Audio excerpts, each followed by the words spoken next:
Today I'm going to cover why you should or should not invest in cryptocurrency. I know you've been thinking, should I invest in cryptocurrency? I'm going to show you why or why not you should. I'm going to show you 4 reasons on why you should not invest in cryptocurrency. I'm going to show you principles, data.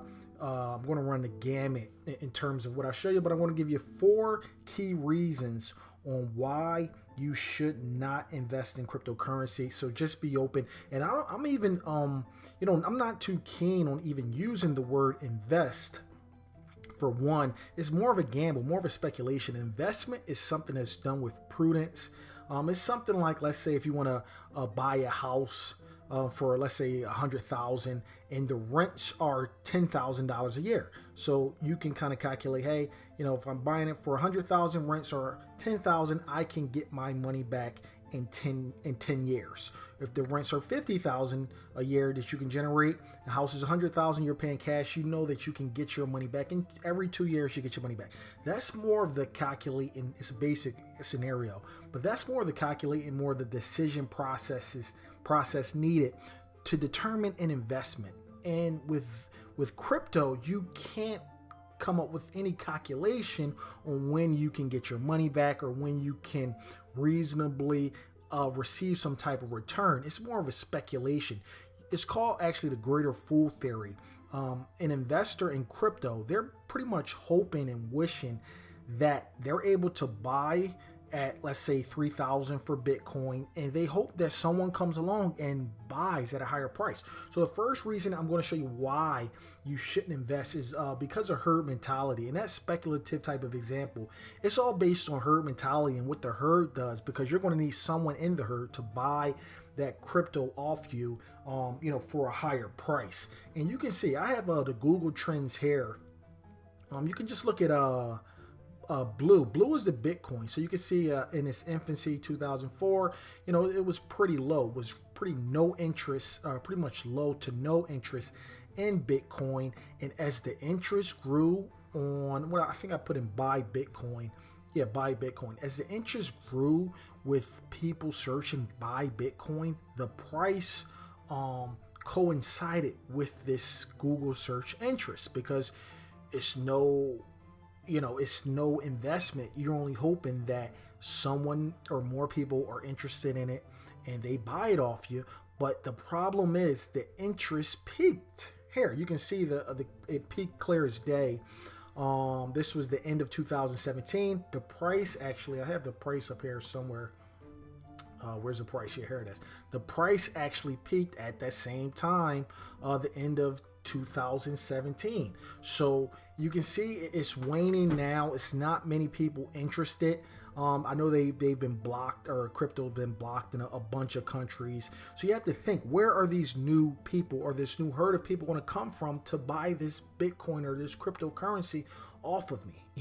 And unless the global population increases 30, 20, 40, 50%, in the next few years, it's going to be tough to find a new group of people. Also, I have some articles here. Actually, when Bitcoin was on Ellen, this is when it was plastered all over the main show or main primetime TV shows, and Ellen introduced it to 3 million of her viewers.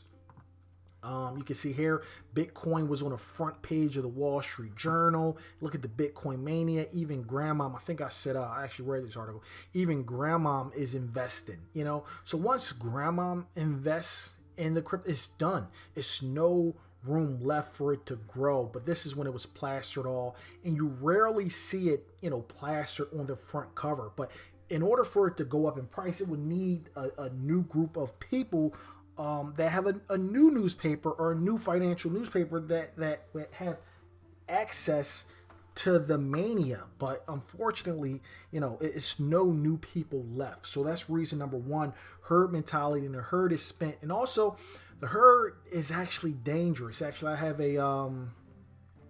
a post. This is from my Facebook here.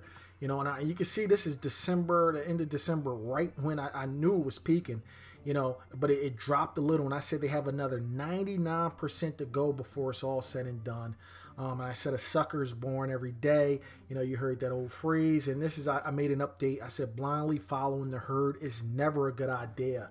So you have to be careful with the herd because they'll get you to make or to perform an act or decision that is illogical and makes no sense. And this isn't the first time. You look and during every bubble, every liquidity increase, basically the Fed's been pumping money. So they pump so much money into the economy. People, they don't have anywhere to put this money. Stocks are going up. So people say, hey, I missed out on this big bull market in the stock, so I need to be super risky and I need a 10 or 20 times return. And you're not going to get that in the stock market, really. You may, it's going to be tough to get that now to 10 or 20 times your money. So in hopes for that, people are willing to assume more risk. It's kind of like, let's say you had to be at the airport at 4 o'clock p.m. You had the chance to leave early, let's say at 1:30 p.m. and get to the airport at 2. You had 2 hours to relax, but you didn't do that if you're looking to invest in cryptocurrency possibly. So you left the house at 3 o'clock and the flight takes off at 4. So with this 1 hour to get to the airport, park, get in and go through customs or go through the gate, whatever, you have to be super risky. You have to drive erratically. You have to drive fast. And if you're driving fast, you increase your probability of having an accident or a crash. It's no different in a financial game. You increase your probability looking for these risky type of quote unquote investments. So people did it in the 1920s. Human nature, which you'll find out, human nature rarely changes. 1920s, it was the the Roaring 20s? Yeah, no, it wasn't the Roaring 20s. I think it was the Roaring 20s. I forget.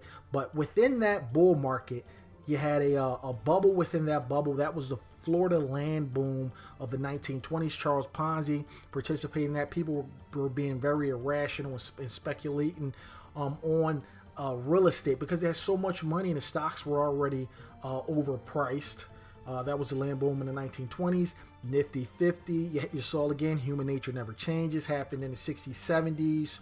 Once I think the market went up after the World War II and, the wars in the 40s, 50s. You had these stocks that were massively overvalued and people just bought them. It was the bubble within the bubble. You saw it again in the 99 tech boom or the dot-com bubble. The bull market from the 80s to 99, was a huge bull market, but people at the end, and that's how you can kind of signal the end of the bull market in general, once these subset of a bull market appears, or subset bubble of the main bubble appears. Sorry about that. So 99, and that marked almost the end of the 80s to 90. Once you have these last set of people that feel like, hey, I've missed out. So this is how it is with crypto. It's actually a good indicator to sell overall stocks as well. But that's so let me get out of there. I showed this already. That was the first reason why, the herd mentality, and it's very dangerous. The second reason why, it's a distraction, and this coincides with herd mentality. Right now, the most important thing to do, because the bubble's over. I hate to be the bearer of bad news, but the bubble's over. So you need to preserve your money for the upcoming recession / depression, because the person with money, then they're able to buy stocks, assets, real estate at dirt cheap values. Most people, and actually the values go down so drastically during the recessions and depressions because everyone got conned out of their money, with the crypto bubbles or the land bubbles or the Nifty 50 bubbles or the tech comp, and they don't have any money left to bid up any other asset prices. So the wise person, they still have money left over when the recession or when the depression starts to invest in the new thing. So that's number 2, distraction. So don't fall or don't be a part of the distraction. You want to maintain and keep that money. The third reason why you shouldn't invest in crypto, it has no real value. I'm going to say it again. It has no real value. Stocks, to be honest with you, they don't have real value either, except for when, and I'm going to show you here, this is a Cracker Barrel, just the food restaurant. You know, I just pick like random stocks. The stocks only have value when the earnings per share or the dividends are increasing. Because with the earnings per share, you have existing shareholders that want to buy more stock. So you can see here, earnings per share that went from about $2 to $10 is in about 10 years. The dividends also increase. So with the dividend, it's actually a cash payout. So if this company is giving me a 5%, 10% dividend, I may use those dividends to reinvest it, which is going to buy more shares, or I may take even additional cash to buy more shares to get more dividends. And with crypto, most people, I can't say most, but a lot of people, they made a one-time investment. You know, it's like, hey, I'm playing a lottery. I'm not going to buy another ticket. You know, it's just this one-time gamble because I'm not getting any benefit from holding it. Whereas these stocks, the Cracker Barrel, they're actually paying dividends, which is real value. Also, they have share repurchases, which you can see their shares went flat. But speaking on the share repurchases, we can look at Apple. So even if no new buyers buy any Apple stock, but let's say 1,000 people own Apple stock and there are no sellers, they don't sell it, but they don't buy any additional either. The company Apple, they generate massive amounts of net income that they use that net income to buy more shares, which decreases their share count, which increases the price of the stock. So it's kind of like Bitcoin was a company where they made so much money from fees that they charge for transactions that the company themselves purchase more Bitcoin. That would constantly drive up the price. And you can see here, Apple, the shares decrease. Well, it's actually a slight increase. I think they did a split. So that's why they increase. And I mean, of course, it's all relative here, but I don't even want to, it's too long of a thing to talk about. But you can see they decrease, and they're going to keep on decreasing. The dividends, they were non-existent 2009. They just started. They're going to increase. So this is a company that has value, or this is an asset or an investment vehicle that has value.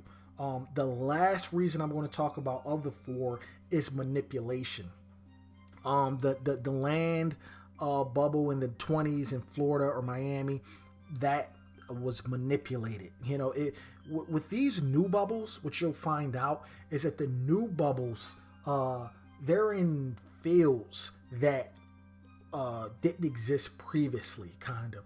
So these fields don't have any, it's like the wild, wild west. They don't have any regulation. They don't have any body that's governing the people there. So you can see here that, this article is from the day. Pump and dump groups become widespread for crypto as market remains largely unregulated. And this is crypto right here. So a lot of newcomers or novices or millennials, whatever, they never experienced the pump and dump. But you can believe the tech bubble, pump and dump, the Miami, the Nifty, it's pump and dump is classic. Even with the South Sea bubble back in the 1700s, I think it was 1800, whatever. The tulip mania. It's all pump and dump, and it's people with millions, 10 millions of dollars that can make the market, that can move the market drastically, and it looks very appealing. Also, if you look at the chart here, I have the chart somewhere. Let me close out of here. Yeah, if you look at this chart here, it's classic pump and dump. You can kind of see the pump and dump because when the vehicle, the investment, whatever you want to call it, the gamble, it makes when it peaks and goes down, it makes lower highs. So you can see this was the high 20K, let's call it. Look at this high. It's 16,000. It's not as high as the 20, right? Then it goes down. It looks like it's going back up, but it doesn't make that high of 16,000. It only makes a high of 11. Then it goes down, right? It looks like it's going back up. Doesn't hit 11. It only hits 9. Then it goes down. Looks like it's going back up.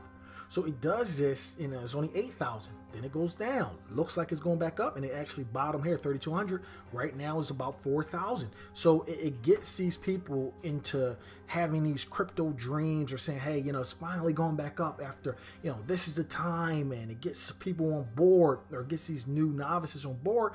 and it only disappoints them until it goes to the bottom. And it's like, hey, I've held it for this long. I might as well not sell it now because I'm down 80%, I'm down 70%. You may be thinking, hey, well, it's only $1,000 that I invested. It's only $500 that I invested. I just want to show you this. This is for a Stocks for the Long Run book.